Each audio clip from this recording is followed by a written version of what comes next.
Okay, ladies and gentlemen, I had technical difficulties today. I fucking fell asleep at like 2 o'clock in the afternoon. I'm gonna keep it 100% honest. Like, no, it wasn't even like 2 o'clock in the afternoon. That shit was like 5 o'clock, like 4 or 5 o'clock. I had mad shit on my plate today. I'm running around for all types of people in my family. I'm doing all types of shit for my family and shit like that. I had to get up mad early on somebody else's behalf to do fucking something for my fucking friend. And to put it quite frankly, I came home, I smoked some shit, and I fell the fuck to sleep. I'm gonna keep it honest. I fell asleep. So that's the main reason I wasn't on time. I'm trying to curve this whole being late shit. Like, because really it ain't even the fact that necessarily that it bothers me if I'm late because shit happens. This ain't a fucking job. I don't necessarily like come here to like get paid for this or nothing. I just love to do this shit.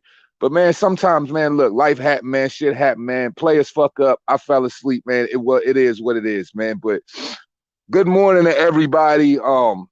I just kind of wing this shit and just jumped up in here because I knew I was supposed to do this today, and I was monster excited to do it. And the fact that I wasn't here, you know what I'm saying? I just felt like I would just dive in there and just still give, you know what I mean, an hour worth of something, man. So it is what it is. Brown Gone One, salute.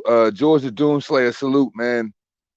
So, like, real shit, man, I really want to apologize to anybody who was in the live because I've been trying to like keep track tabs of that shit, like how many people really show up. Because most of the times when I would pull up here, nobody would be on time. I'm gonna be 100% honest. People wouldn't be on time anyway, so I didn't give a fuck. But yeah, man, a lot of crazy shit going on in boxing, y'all. We got a fight date.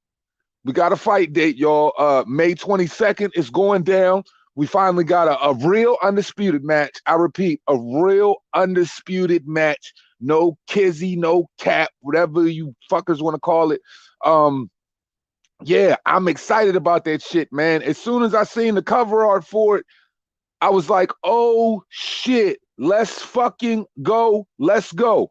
That's what I needed, man. That Jose Ramirez, Josh Taylor's fighters guy, like, it's everything boxing needs right now. I think I put out a tweet earlier, something I was saying. I said, man, can we just get masterful boxing through 2021? Because I'm tired of being the asshole. I'm tired of being the guy that sounds like a complete asshole on Reaper Gang Radio every week. Because I sound like that guy. I really do. I'm sure there are quite a few boxers out here that says, yo, this dude, two hands, he can kiss my whole ass. Not half of it, not a quarter of it, the whole ass. Pause. Like, you can just kiss the whole bitch. Because he don't necessarily give a fuck about how nobody feels. He's just going to call it how the fuck he feels about it. Whether you think it's the truth, you don't think it's the truth. Yeah, it is what it is. But yeah, man, this is a good one, man. So, yeah, shout out to that, man. Shout out to that. Apparently, man, Bob Arum, he done fucked up. Bob Arum has officially fucked up. So, you try to go behind your fighter's back. And this is the shit. Let me get this shit straight. Y'all remember when I was bitching? Like, I think it was the morning that Teofimo Sr. and Bill Haney came on. Y'all remember when I was bitching about how Bob Arum was trying to pay him like 1.25 million? And then if anybody wanted to bid on that, if Matchroom tried to bid on that, he was talking about it's going to infringe on, you know, the contract being done with Tyson Fury versus Anthony Joshua. And I was just like, how dare this motherfucker even begin to even try to think like that? Why even think something like that is okay? How can you sit up here and even say that you would try to stonewall a fucking fight based on the fact that somebody else has the right, if it goes to purse bids, to bid on that? It shouldn't even be a big deal. You get free money, and let's get this straight. It ain't no little chunk of change, y'all. So if you don't know how it works, let me explain it to you. If Teofimo Lopez goes to purse bid, Bob Arum, regardless of whatever the fuck is taking place, he gets 20%. 20% for doing absolutely nothing. So you tell me in I don't give a fuck in what walk of life you coming from. If you got anybody that is in business with you, if they decide to just tiptoe get to your competition or whatever, and just try to see if they can get some extra money. And if you can get 20% back, or if you can get 20% of something on behalf of doing nothing, and your fighter or whatever this person you're in business with has to come back to you, shit, I mean, I don't see anybody would have a problem with that. I fucking most certainly wouldn't. I wouldn't. So you try to go behind your fighter's back and email Eddie Hearn and tell him how much of a good idea it wouldn't be for him to bid on Teofimo when it's well within his right. See, this is the shit. Now the kid, from what I'm hearing right now, the kid wants to go. He's going to get a lawyer, and he's trying to get out of his Top Rank contract. So where do you see him going? Where y'all see him going? I'll tell you one answer. One off with Triller, sign with Matchroom, fight Devin Haney, deal with fucking Eddie Hearn and Eddie Hearn and Oscar De La Hoya, do something, fight fucking Ryan Garcia, bring all of this shit full circle. So it could work out. And the kid has a hell of a case now because you gave it to him.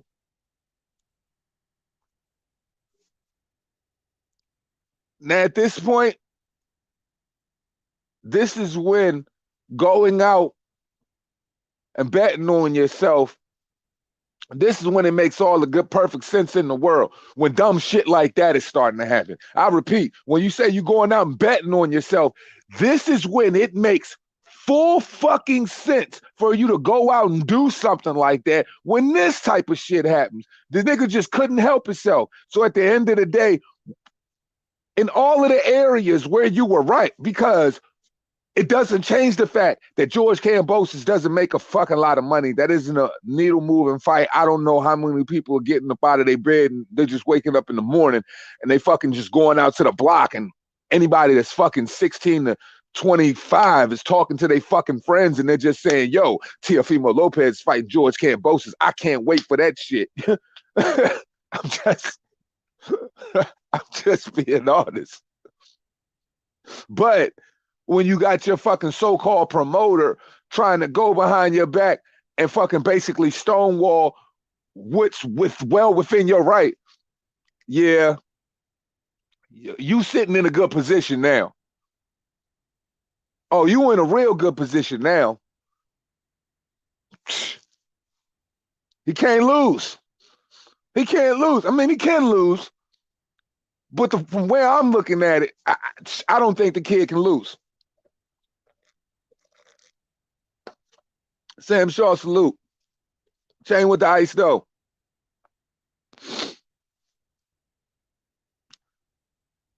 So we could potentially be having Teofimo Lopez go to Matchroom Promotions, cause he damn sure ain't going to PBC.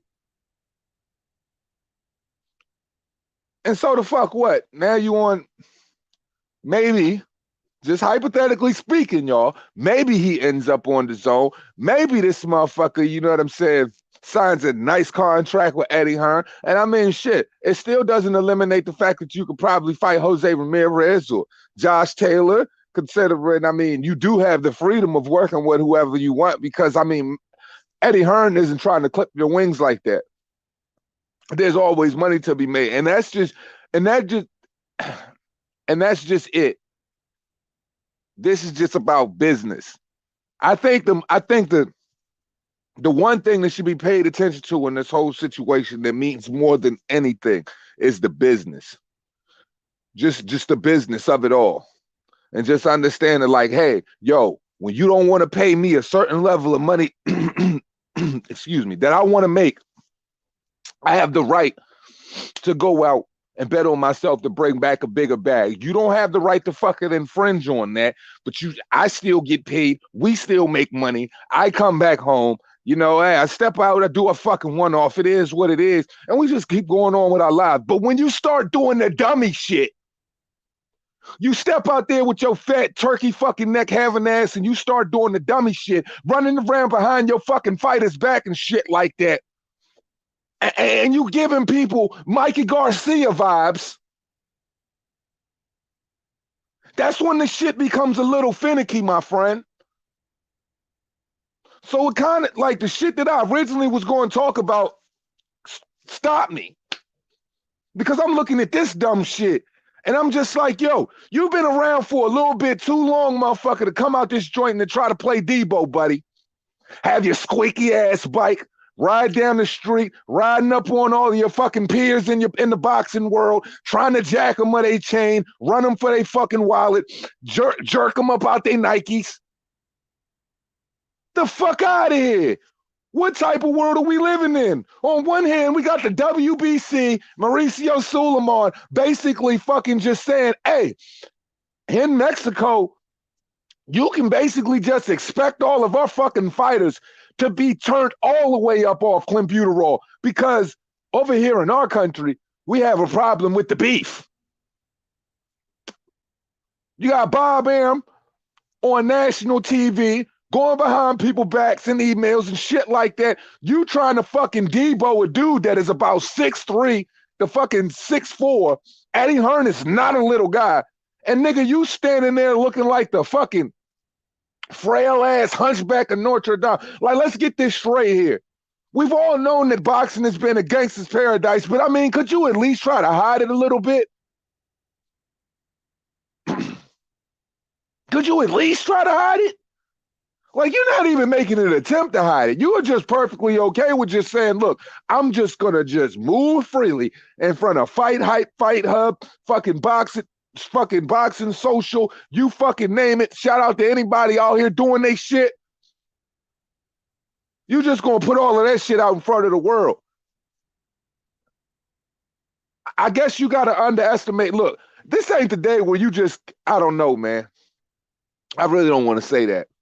But you know how some motherfuckers just thought boxers were just fucking idiots and you could just do whatever and they just don't even give a fuck about their money. Well, guess what, nigga? It's a lot of motherfuckers that do now. It's a lot of motherfuckers that do now. I can't sympathize with motherfuckers who are breaking the law. And nobody else should.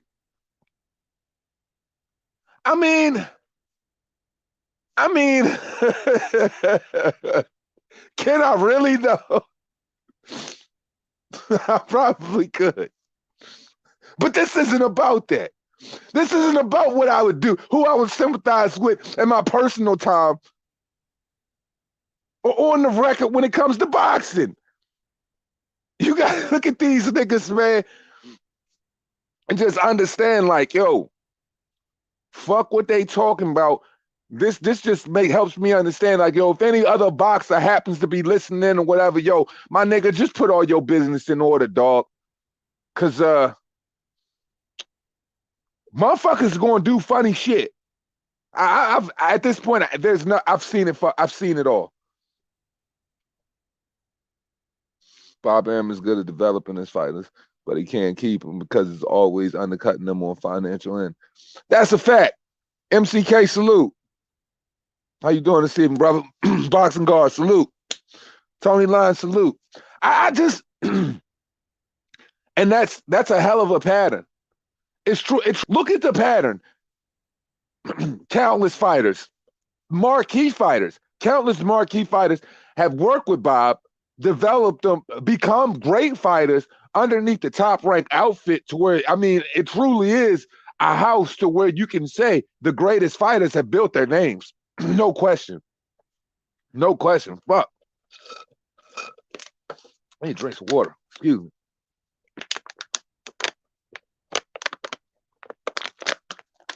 A lot of great fighters. A lot of great fighters have made their name at top rank coming up, but it just seems like when it comes to the business, you know, he's just so comfortable. And I mean, he is an old school promoter too. So he comes from that business mind to where it's like, you know, I'm going to tell you in every sense of the word why you should make a little bit of money. You know how an old business mind used to work when people weren't on top of their business when it came to the fight game. And I put an emphasis on the game part because, you know, the fighting part is 10% of the whole monster over there. So if you don't pay attention to the game, you know, most of these promoters and pimps, just like they all carry that whole record business mentality to where it's just like, yo, I'm gonna keep you, I want to keep you in the blind to about 90% of what you don't know, what I don't want you to know, what you shouldn't pay attention to. Fuck what you spending your money on. Just fight, motherfucker. Well, now, you know, these young cats are a little bit smarter than that. And Teofimo Lopez, man, look, I guess too, this would be a completely different conversation if Bob Arum didn't go behind this motherfucker's back and he didn't, you know, within a breach of contract, you know, reach out to Eddie Hearn and try to tell him all the reasons why he shouldn't bid on this fight. I wouldn't even be there. There honestly wouldn't be one thing wrong with anything Bob Arum has done in the totality of the situation. Because one thing that I've been starting to pay a lot of attention to, y'all, is the fact that fight fans are really starting to become a little bit more caring about shit that is frivolous and means absolutely nothing to the succession of seeing your favorite fighters want to get in the ring and do battle.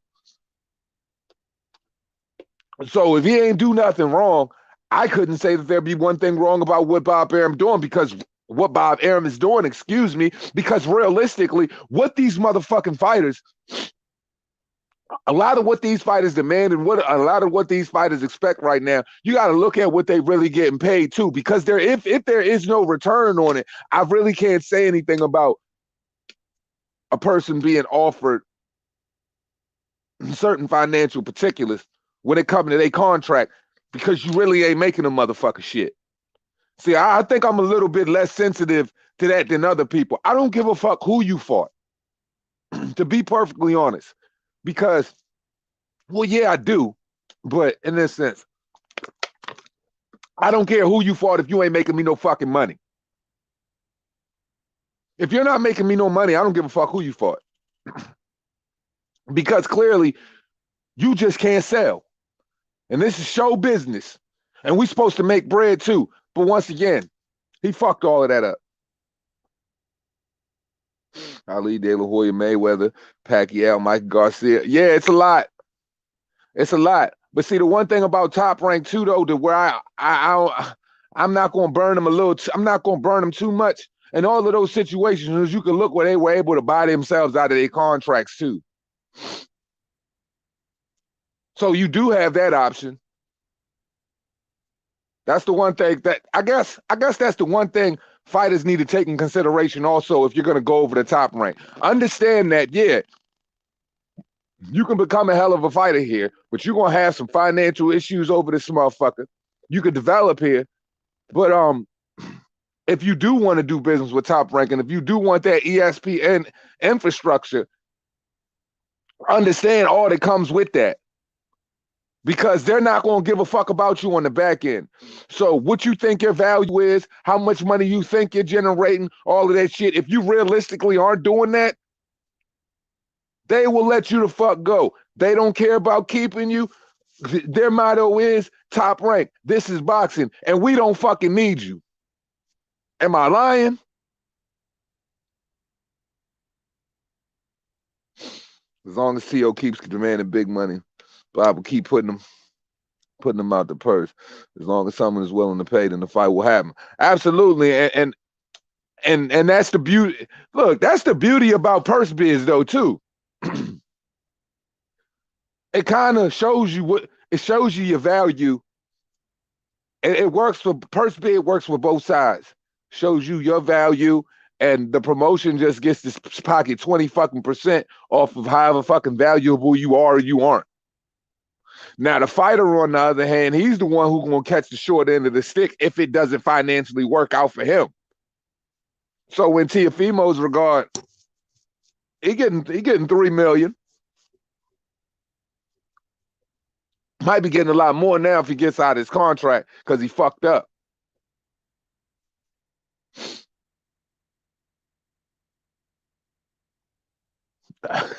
I'm telling you. Tony said Top Rank treat they fighters like Chubbs. Treat them like some bitches. Top Rank treat them like some bitches.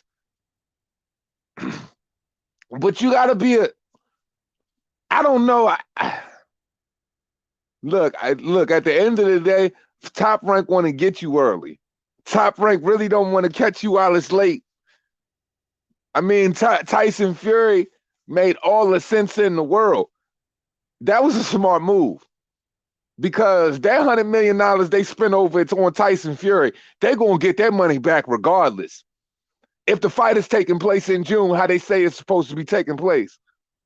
But for all these other young fighters, man, look, you don't stand a fucking chance. And Top Rank ain't worried about bringing you over if you fucking older. They're not.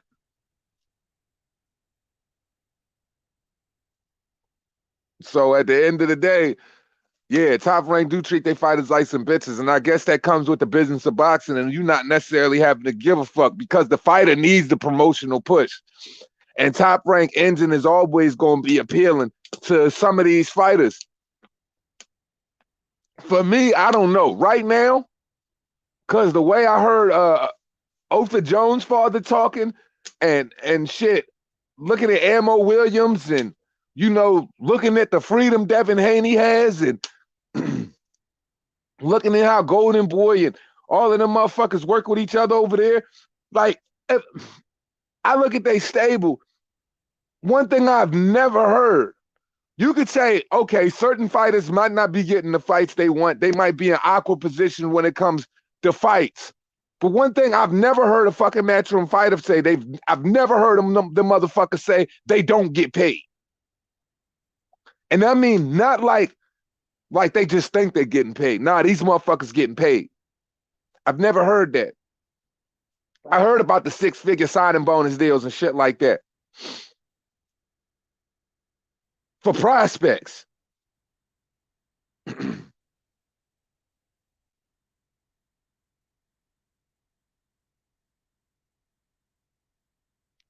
This nigga said, what the fuck is 7:30 over here, bro?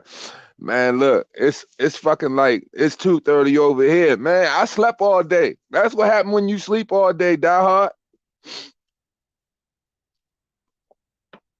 I was busy as shit this morning. I was running around. I got back home. I started smoking the cookies, and I fell the fuck to sleep, man. I smoked the cookies. I fell the fuck to sleep. And yeah, man, I kind of messed up that whole boxing, that whole boxing schedule shit that I was on there. I fucked that up. So if Teofimo goes to Matchroom, I don't. Hey, look, I hope to God, I ain't even gonna lie to y'all. I hope to God that shit happen. I hope everything happens as fast as it can. Just expedite that shit as fast as you can. Get it all done. Speedy trial. I mean, shit, let's just get it out the way in a little arbitration and just let that motherfucker step off. And maybe Eddie Hearn can put a little bit of money up, help him get up out of that contract, bring him over to the Matchroom stable, and let's really see what it's really going to be with the other stars that's around that area.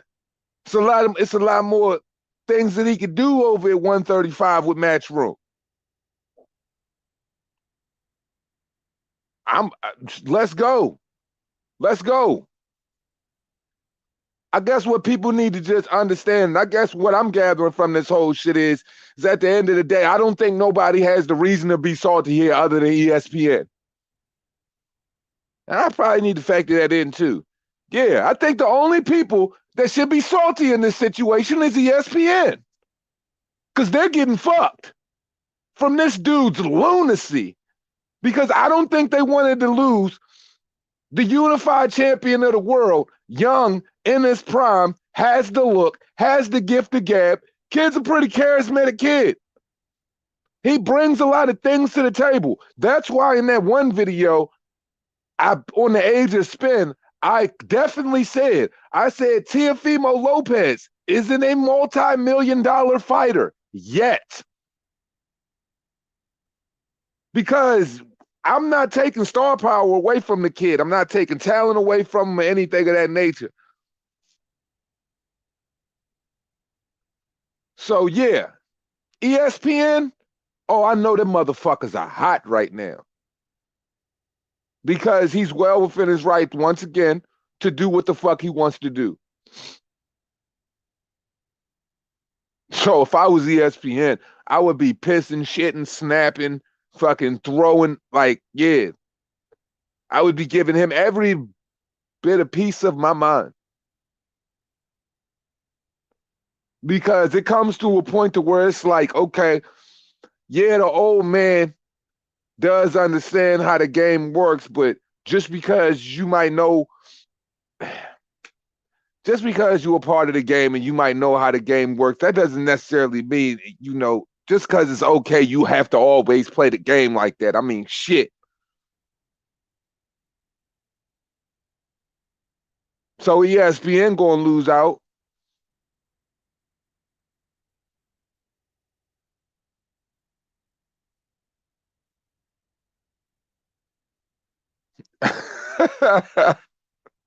I feel you. Bob Arum is old as fuck. He don't care no more. So in my opinion, so if shit goes bad, Bob can just bounce and go on and chill on the beach somewhere. Hey, look, the only thing about that shit is this is the one thing a lot of people that Bob Arum knows that a lot of people don't know. This motherfucker, if he goes and chills on a beach somewhere, that nigga heart gonna stop. Top Rank is probably the only thing that's keeping that motherfucker moving for real. On my mama. On my mama. Top Rank is probably the only thing that's keeping Bob Arum on his toes like that. If Bob Arum didn't have Top Rank, he would not be able to motherfucking, he wouldn't be standing up straight.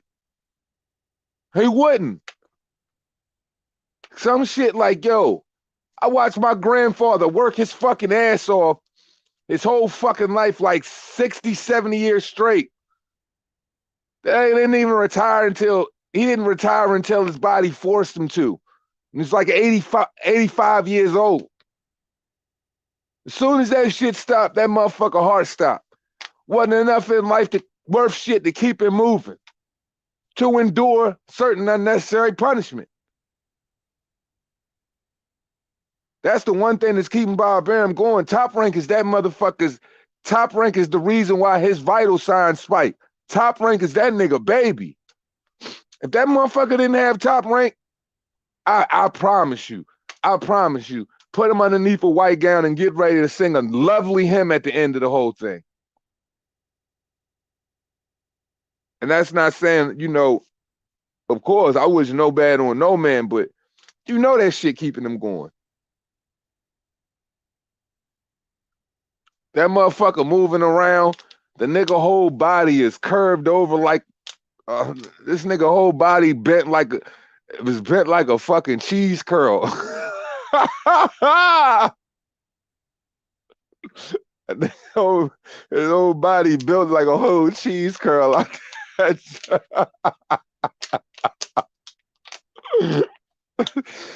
Tell me it's not though. Tell me it's not when you look at that nigga Bob, he stand up straight. That motherfucker body built like a cheese curl. I promise you. I don't know if the TV company can be a good question. I have to check into that. That's a good question. If they wait, you know, how do you know, but how do you, if you Teofimo, how do you work with ESPN and not work with Top Rank though? I don't motherfucking at the end of the day, at this point, sometimes you just gotta sever ties where ties need to be severed. And I think this might be the best for both parties, even though if the whole business of Teofimo Lopez and ESPN isn't necessarily going to work out. But there is always some comeback. And within the realm of comeback, saying you only have to deal with this individual when you need to make fights between both companies, that might be best for the both parties at this point, because I think you didn't show that you cared and loved the nigga enough. Like, can fucking ESPN make a fucking purse bid if they already involved in business, if they in business with Top Rank? They can't do that shit, can they?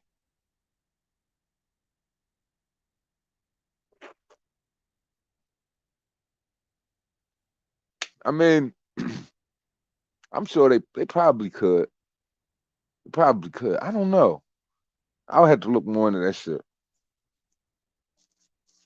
I have to look more into that.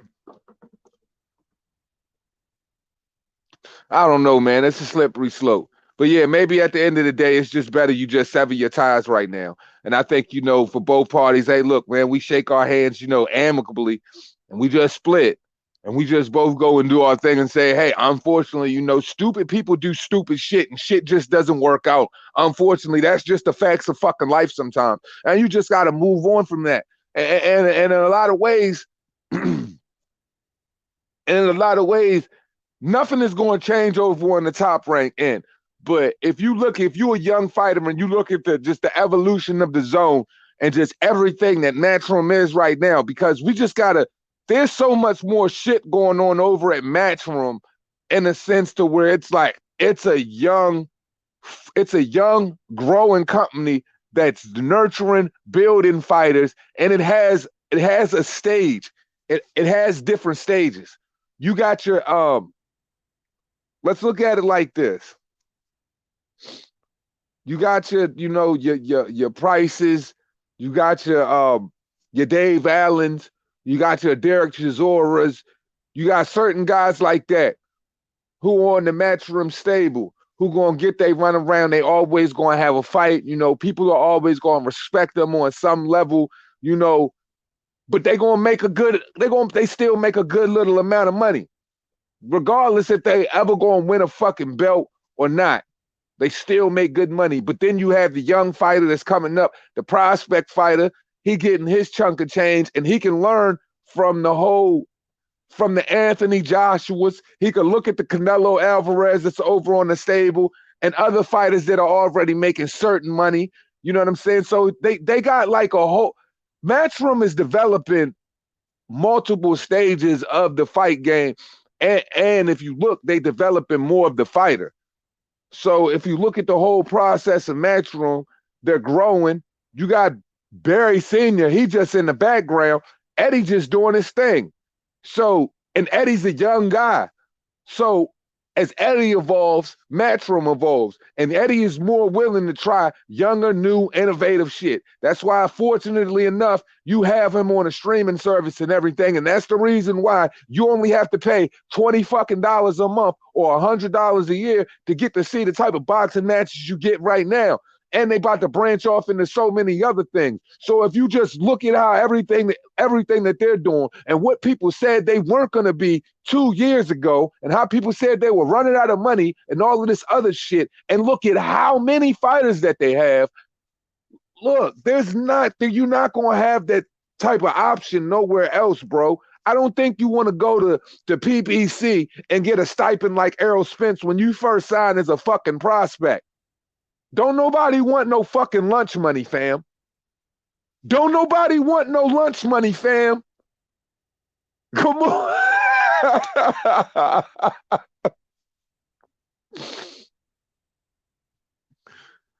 Lisa Bell, salute, queen. So at the end of the day, yo, they got like a whole man, Matchroom, they working some shit out over there, man. And who's to say what type of endorsements is going to come through from underneath that umbrella? I would just say, man, I'm going to go with the machine, bro. I'm going to go with the machine that actually looks like they give a fuck about they boxers, bro. Because like the way I look at the dudes, the old heads and, the old, you know what I'm saying, not, you know what I mean, the journeyman gatekeepers and stuff like that who always put on a great show, the ones who got hurt and shit like that that's always going to fight you, the beloved guys like the Chisoras and shit like that. They well taken care of, man. So at the end of the day, obviously they got something to throw around over there.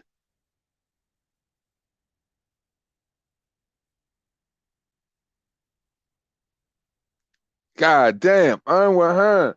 Or you can get Rob with Bob, man. Earn with her or get Rob with Bob, my friend. I'm just trying to see you win. I don't want to see you lose. I don't want to see any fighter lose. I want to see them all win. But if you look at them all, I'm like, yo, who is hypnotizing who out here? Because there's no way in the past like 2 years you could just be ready to sign a contract and not see that you want to go to Matchroom. Man, look, the only thing that's gonna move me is the money. Fuck all of that. I don't care who's over here. I don't care if you say, man, I got the opportunity to work with Floyd Mayweather. Man, well, fuck Floyd too if that nigga ain't putting the extra $1 million in my pocket. Infrastructure is everything, bro. It's everything. And this situation just helps me. It just opens my mind, my fucking eyes even more, like that fucking Metal Gear Solid fucking sound effect I use in every Age of Spin. It's like just opens my eyes even more to see, like, bro, infrastructure is everything, bro. Go with the money, bro. Like it's a reason why, like I used to be this one dude, right? That used to always be like, man, who gives a fuck? Like I don't know. I guess I was younger and naive, I should say. I'm like, yo, who gives a fuck what age a fucking president is, bro? Like who gives a fuck if the dude's 72 or whatever? As long as he doing his shit, he doing his right shit. No, that shit matters. Because you could be like fucking Joe Biden or one of these old motherfuckers running around talking about at the podium like, what the fuck am I doing here? Saying, what the fuck am I doing here at the mic? Completely forgetting your fucking location. Just completely just losing all understanding of where you are. So yeah, when you look at a Bob Arum, you might want to take that shit into consideration. That motherfucker could be signing your contract or negotiating your deal. And he could just completely forget where the fuck he's at. Motherfucker just be having a conversation with you and just space the fuck up out of here. He's a different caliber dude. I ain't even going to stunt. Bob's a whole different caliber guy. I think he's the type of dude that could work your last. He could fucking rob the fuck out of you for a couple M's until he's probably 100 years old. Proceed with caution. Proceed with caution. But once again, to not get too far removed from what the point is, infrastructure is everything. And unfortunately, at this point now, it kind of shifts the conversation once again a little bit to where you could say, yeah, you fucked up.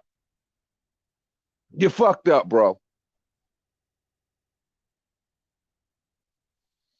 Pacquiao chose Mikey because, get his big ass head ripped off by EJ or Bud. Hold on. So Manny Pacquiao's fighting Mikey now? He's fighting Mikey? That's what we doing? Manny Pacquiao fighting Mikey? I don't know if that's official. I haven't heard no news on that. Is that official now? Is that something I missed within the time I was asleep?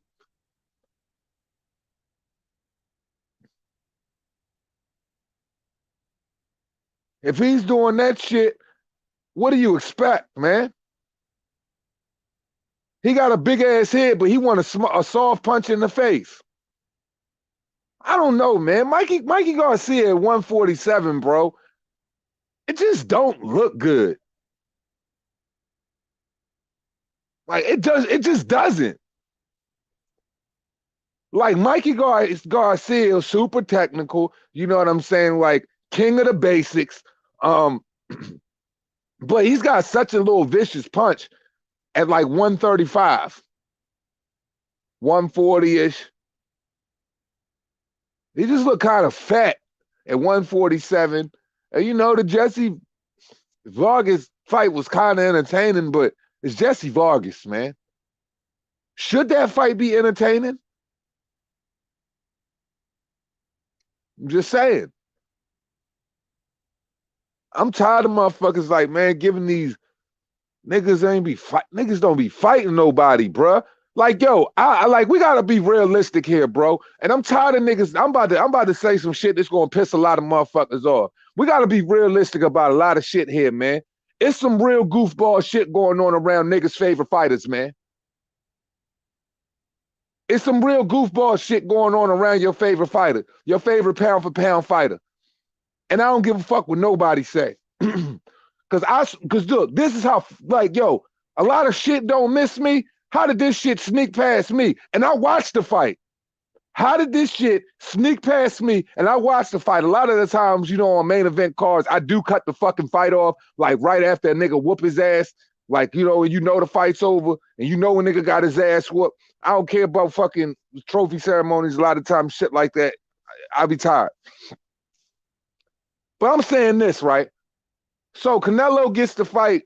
So Canelo fights Callum Smith on a 5-week fucking notice. And you know, David Benavidez gets stripped for the WBC, rightfully on his own accord, being overweight or whatever. We know fucking Yildirim was the motherfucking mandatory and shit like that. I was under the impression that Canelo was fighting fucking Yildirim for a mandatory motherfucking title. I didn't know that they slid that fucking WBC title in on 5 weeks motherfucking notice, you know what I'm saying, in the Callum Smith fight. I'm just saying, it be some weird shit going on in boxing, bro. And then, you know what I'm saying, then I finally watched the fucking Yildirim fight like last night, and that shit wasn't even, come on, bro. Come on, bro. Like, come on, bro. Just cause it's available don't mean that it's right, man. I repeat, just cause a motherfucker available don't mean that it's right.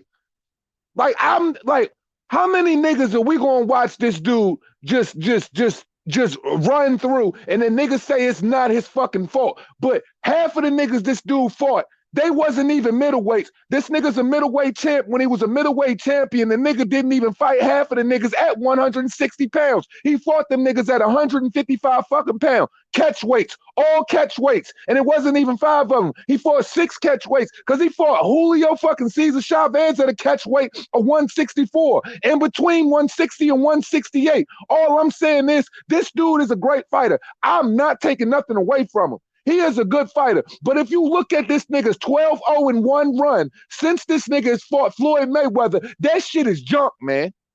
That shit is junk. And when you know you that good, you know this motherfucker is that good. You know he that good. This motherfucker cannot keep fighting this type of garbage, man. Just because it's there. Caleb Plant, Billy Joe Sanders, don't even move it for me. It don't. Because you know that's not no real threat to the dude. So this is what I'm saying, right? If he can go up there and fight Sergey Kovalev, 37 years old, at 175 pounds, why can't he fight Dmitry Bivol at 168? Why can't he? Because clearly the nigga's been had the bone structure. He's been had the body to make those type of weights. All I'm saying is, if you're the best fighter in the world, I've got to see you start fighting the best fighters in the world. Not motherfuckers that is just straight up served to you on a fucking entree. They look as dead as they motherfucking are before they even show up on the scale, man. When they show up to the ring, you know they don't have nothing for you. This is a fucking vicious tiger going up against a gazelle. He already knew he was prey before he even got in the ring and got stalked. And we supposed to praise this dude and call him pound for pound #1. And it's all type of limitations towards the people that he's fighting. You look at the fucking division that he's campaigning in, and when I ask a fucking question, are you going to be satisfied when you look back on this nigga's career and you look at the people that he fought at 168 or all the opponents that he motherfucking fought? It came with a question mark, or it came under some type of fucked up circumstances. Look at him. Like, realistically, when you lay down at night, take all your fucking favoritism out of it. Take all your favoritism out of it. And realistically, look at him. Look at what he has done. Look at the stipulations the fighters was under and everything else. And you tell me that this motherfucker really fought, yo, does it not have a question mark when it's all said and done? I don't know, bro. I don't know. Like, Billy Joe Saunders is like, yo, I'm sorry, dog. I'm sorry. He can't do it, man. He can't do it, y'all. He can't. Look at some of the motherfucking, like, look at some of the cards. 117s, 111s. 118 to 110s on some of them joints. You scratching your head like, the fuck? Man, I want to give this dude all of the credit in the world. I want to. I swear to God, I want to. But if you look at the whole shit, the shit is shaky as fuck. And I ain't interjecting no tribalism into it. I'm just talking boxing, boxing, boxing. Because I know there's going to be a few nerds out here that say because I'm black, this is why I think like that. No, it's not. Because out of all the shit that I said, none of that shit had motherfucking anything to do with being black. Because I don't give a fuck about none of that shit. I'm just saying, I'm looking at it for what it is, bro. This nigga's got the show. I don't know, man. Maybe I'm tripping. Maybe I'm tripping. Maybe I expect too much out of boxing right now. I don't fucking know. That's just the way I feel, man. Canelo, man, look, there ain't no reason. I swear to God. Or maybe should I be more mad at fucking David Benavidez?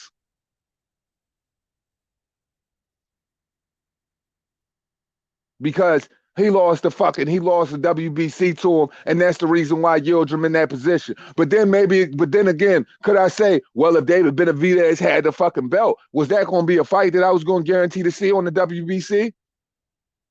Or them motherfuckers going to say, maybe I'm tripping then too? I don't know, bro. I don't know, because when I start this, when you start to take everything into consideration and you start to look at this individual as a fighter, you gotta honestly say, like, man, a lot of this shit is on the back of some real bullshit.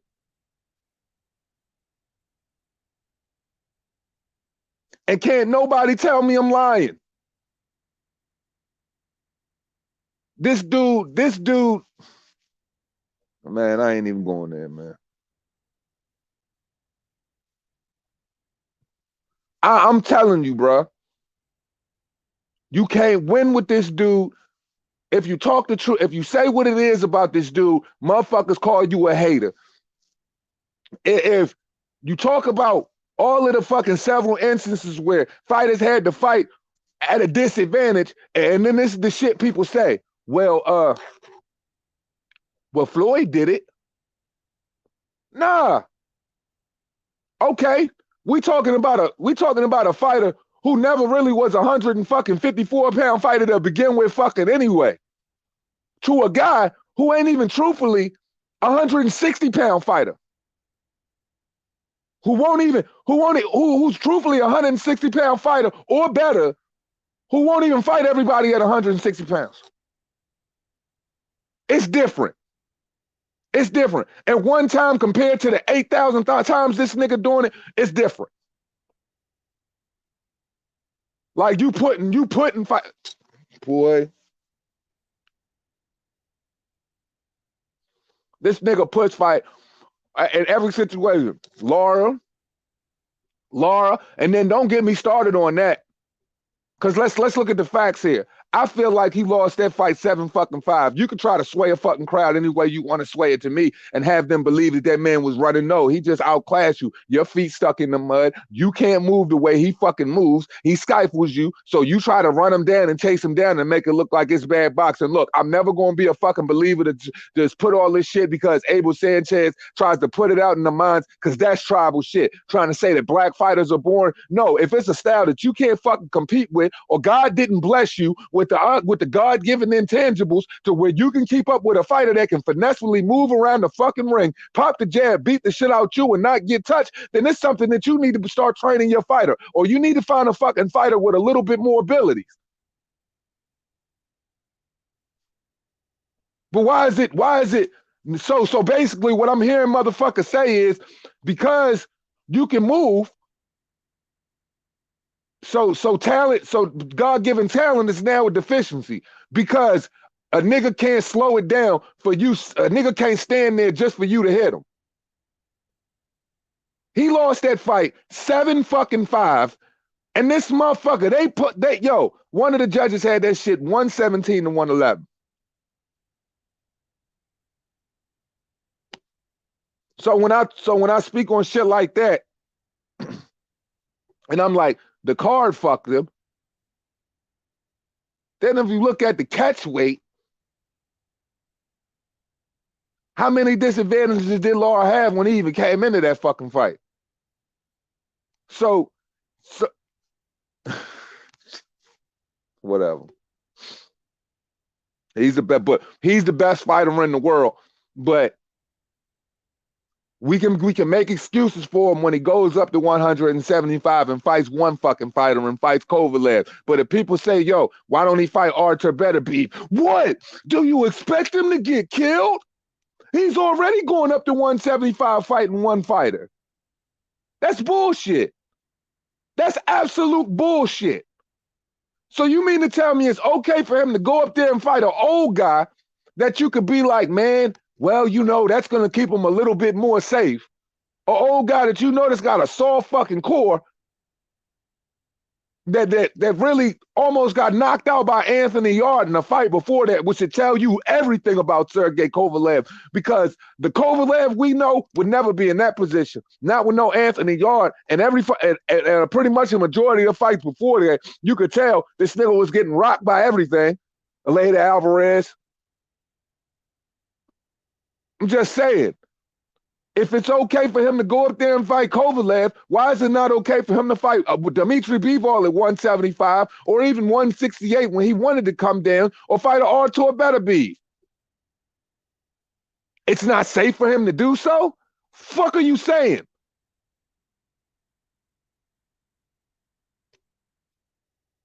Help it make sense. Help it make sense. So it's okay for him to fight the old dude, but it ain't okay for him to fight the young dude, the one that's really got a shot at beating him, or the one that can really knock him out. I need to see him fight somebody that's got the ability to knock him out, because when I watch him fight Callum Smith, I don't see a guy that can knock him out there. That's a fucking joke. When you watch him fight Evander Yildirim, that's a fucking joke. Caleb Plant, that's a fucking joke. Billy Joe Saunders, not necessarily a joke, but he can't win. It's going to go to 12. I don't think Billy Joe can knock him out. Come on now. How many people is really going into this shit talking about, man, Billy Joe going to knock this nigga the fuck out? All I'm saying is, when I say his 168 moves look shaky, okay, yeah, and you can say, okay, well, he did what he had to do. But man, come on, bro. If you're supposed to be the best fighter in the world and get paid like the best fighter in the world, I need to see you taking on some bigger challenges, man.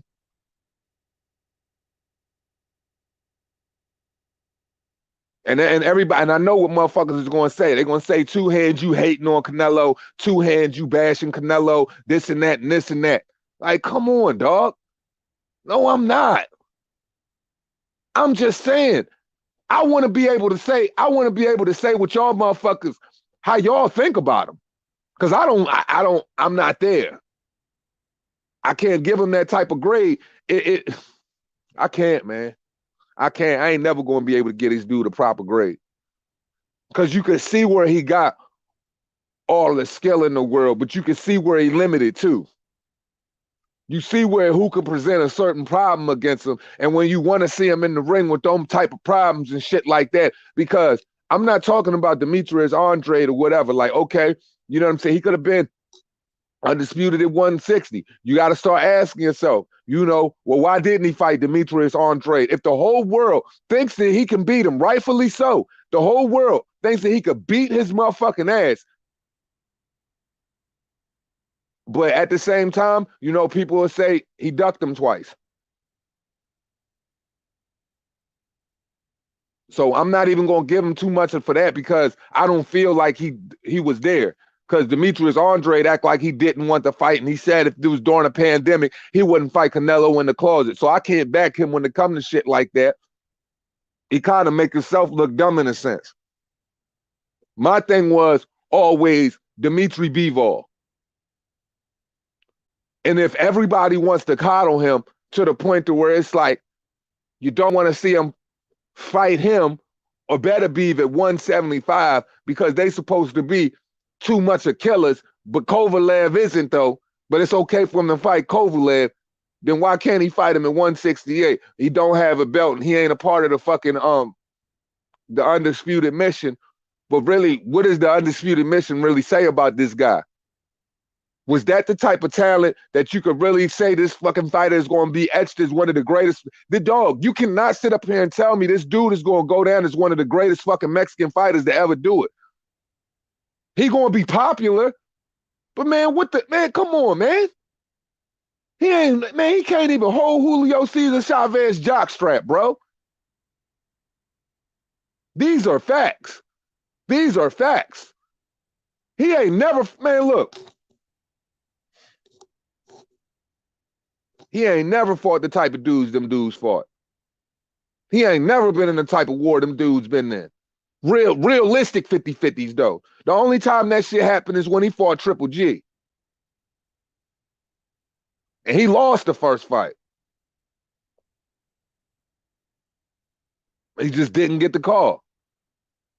So I'm saying this, you measure a person by their wars. If we look at this nigga at the end of his career, we gonna say this nigga was an all-time great?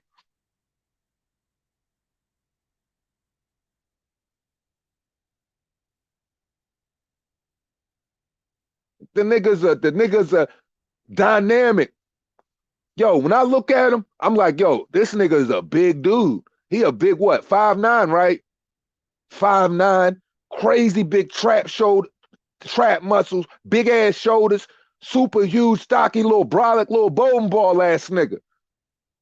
Works well, good upper body movement, great hand speed, learning to work the counter well. Where people shit on Floyd, he learned everything that he do, he learned that shit from Floyd.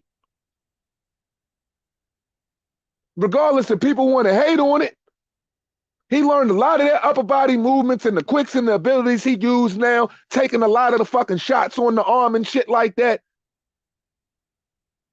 He learned that shit from rolling his shoulders from Floyd. The movement, the fluidity he got, that flow he got. He got a certain type of swagger in the ring now, don't he? He got a lot of that ability from Floyd, from losing to Floyd. And the nigga, that's what I'm saying. He nice. The dude nice. But I got to see something better, man. You got to challenge yourself a little bit more than that, man. And you can't sit up there and say people just gonna hate on you. When you done fought, oh my God, if you run down the list, yo, just because a dude got a belt don't make him a tough guy. You know how many niggas has got belts out here and you would literally sit up there and say, I can't believe it. Is it true? Is it you?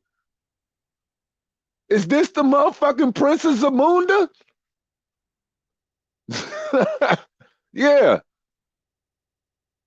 Y'all know that just as well as I do.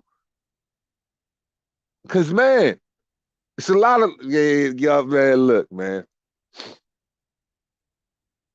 I try to keep it in the realm where it don't sound like I'm hating on the dude, man. But at the same, I do have respect for him. Cause I'm like, yo, like I said, there are fighters that I feel like, you know what I'm saying? I don't want to give that apprehension and say, okay, well, this dude don't want to fight him. I can't necessarily say him because I'm like, he'll beat this motherfucker ass. But I wish that he just go ahead and fight, say, Jamal Charlo. Or Jamal Charlo wouldn't turn down the fight because he definitely turned down an 8-figure fight against Canelo. Jamal Charlo think he can beat him. If everybody thinks Jamal Charlo can beat him, just go ahead and beat his motherfucking ass. Because he'll get his ass whooped. These are the type, but I'm just saying, I would like to see him fight the Russian dude. You know, because you know, not these other little popcorn, bubblegum ass niggas. I'm talking about the 17-0 kid that's been fighting motherfucking that has a pretty good resume at 17-0, that's already a champion, WBA to be exact. I'm talking about the young, powerful kid that can move around the ring, that got every fucking punch, that can switch hit. I'm talking about the kid. Because it gets a little bit different over there. And if you don't know him, and if you're not familiar with what he can do, you might want to go back and check him out. Because he ain't no slouch. I'm just saying, there are people that present. There's two kids for real. I'd like to see him fight the other kid too, David Benavidez Jr.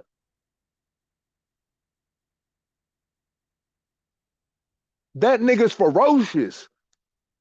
There are certain fighters that you get in the ring with that you already know they beat, man. And then there's certain fighters that you already know that these motherfuckers ain't gonna lay down and die. You got to motherfucking shoot that bitch square in the middle of his motherfucking eyes if you want to kill him. He need a couple of them. The Triple G, you could never give the one fight to where that would have really gave his resume, like it would have really gave his resume, like he would have really been able to have some peace of mind on his resume. The Triple G fight, he can't even get that because the first fight he clearly lost the motherfucker, and the second fight you could go either way with that one. It wasn't mad convincing.